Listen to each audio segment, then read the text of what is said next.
And last but not least, President Donald Trump decided he was going to give a speech out in Georgia yesterday. And he spoke a little bit about the automotive industry, automakers, and he spoke about the China's tariffs and all those things. So we want to review that really quickly, and then I'm going to get you guys up out of here.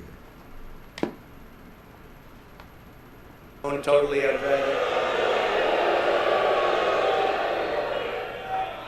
But like I've always called it, because it's a very beautiful and simple term, it's called America First. We're putting America first.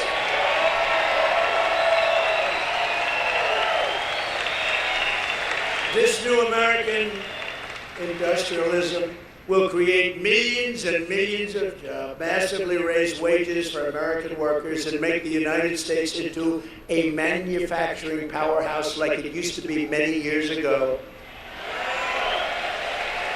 We will be able to build ships again. We will be able to build airplanes at a much higher level again. We will become the world leader in robotics and every other field. The U.S. auto industry, which has been decimated over many, many decades, will once again be the envy of the planet. We're not going to accept all of these cars. They come in from every country, and it knocks out. You know, I was up in Michigan. We're doing very well in Michigan. By the way, we're doing very well in Georgia. We're leading by quite a bit.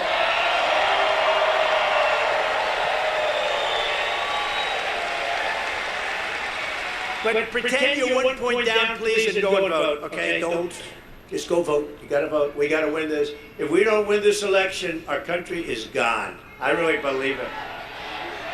To the auto workers in Michigan, Georgia, and all other parts of our country, I am pinpointing you for greatness. Your industry has been decimated by many decades of incompetent leadership, both political and at your company level. You had presidents of your company that sold out our country. They didn't know what they were doing. They were horrible. And you had politicians that were grossly incompetent to let that happen. Your auto industry has been decimated. And again, with the electric car, it's all going to be made in China. The head of the United Auto Workers ought to be ashamed of himself for what he's done. But we're going to turn it around, and we're going to turn it around fast. China is right now building major auto plants in Mexico. Did you know that? They were going to start with me. I said, no, if you do them, I'm putting a 200% tariff on every car. And they decided we'll pass. Then they said, wow, now we can build Trump. We won't have to worry about him anymore. Oh, here I am. Here I am. Here I am. We're leading in the polls. We're leading by a lot. We're leading by a lot. They said, oh, we don't have to worry about him. No, they have to worry about me. That's why they don't like me. You know, they used to like Obama. They used to like... They like Biden. You know why? Because they got away with murder. That's why they like Biden. They love Biden. Why would you like Biden except that you took advantage of him? They took advantage of him.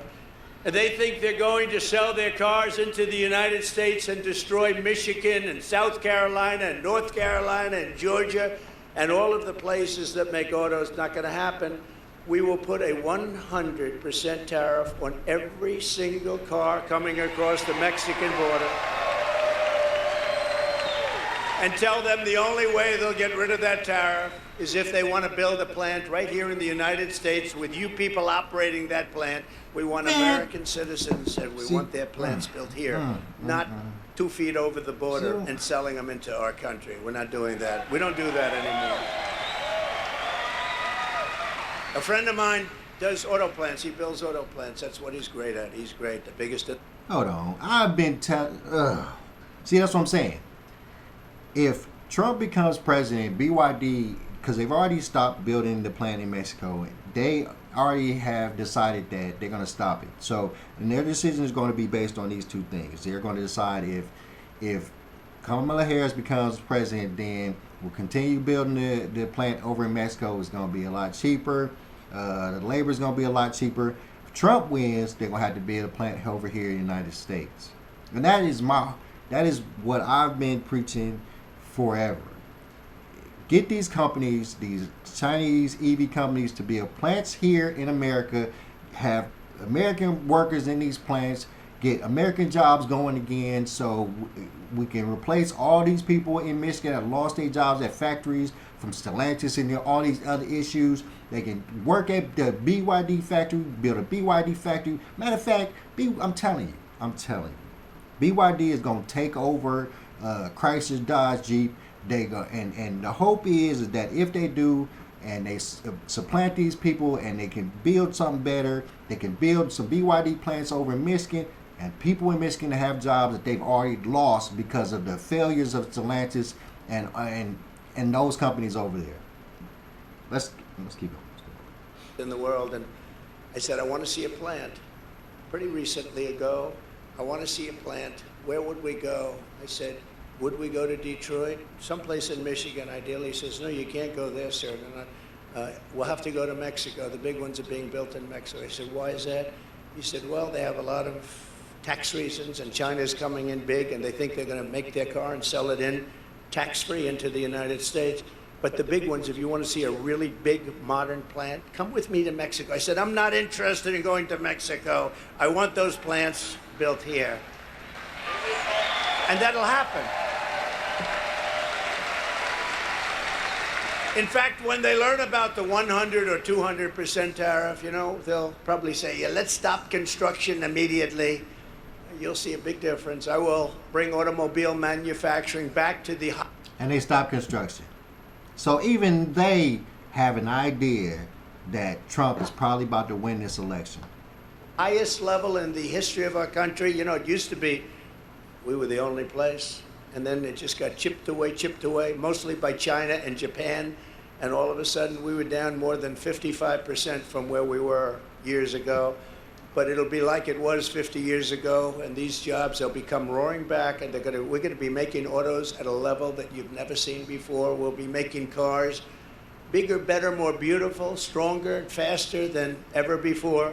Billions of people around the globe will soon be buying products proudly stamped, made in the USA.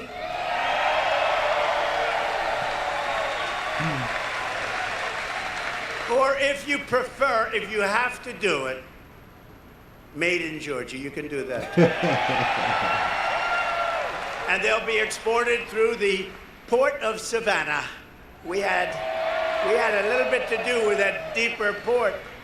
Under my leadership, we helped deepen the port. You know that. We helped deepen the port once, and now I understand they want to do it again. And we will get in, and we will get that done very quickly. We'll work with your governor, and we're going to get that done very quickly. All right, so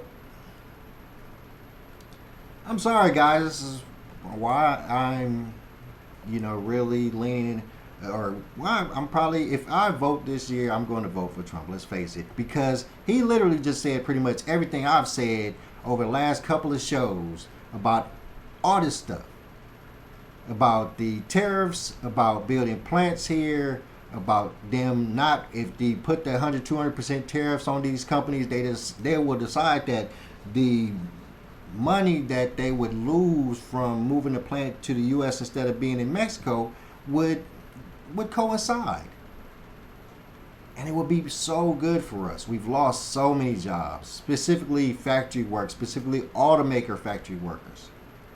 We need those plants. We need those opportunities. And he's the only person talking about it. He's the only person talking about that.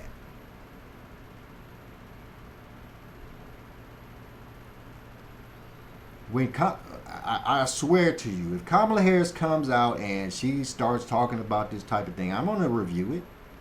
Because this is what we do. This is Car Concierge Show. We talk about the automakers. We talk about cars. This is very important. We've lost way, way too many jobs when it comes to the automotive industry here. We have too much fear of the Chinese coming over here and taking up so much market share that the industries are making so many mistakes. Lots of industries are trying to come together, and that's still not working because they have the same innovations that they've always had, and nothing's new. And on top of that, you're really trying to take away what most car enthusiasts loved about these cars anyway. So, in that case, it's a double-edged sword. But I digress. All right, my friends, I'm going to let y'all get up out of here. It was a pleasure as always. We always want to talk about the automotive industry, and we always want to make sure when we talk about the automotive industry, we talk about how it could be best for the U.S. and us as a whole. I'm your boy, Chris Surratt. I'm out of here. Please like, share, subscribe, hit me in the DM, tell me I'm doing good, tell me I'm doing bad. Help me out and when it comes to that type of thing. And I'm out. Peace.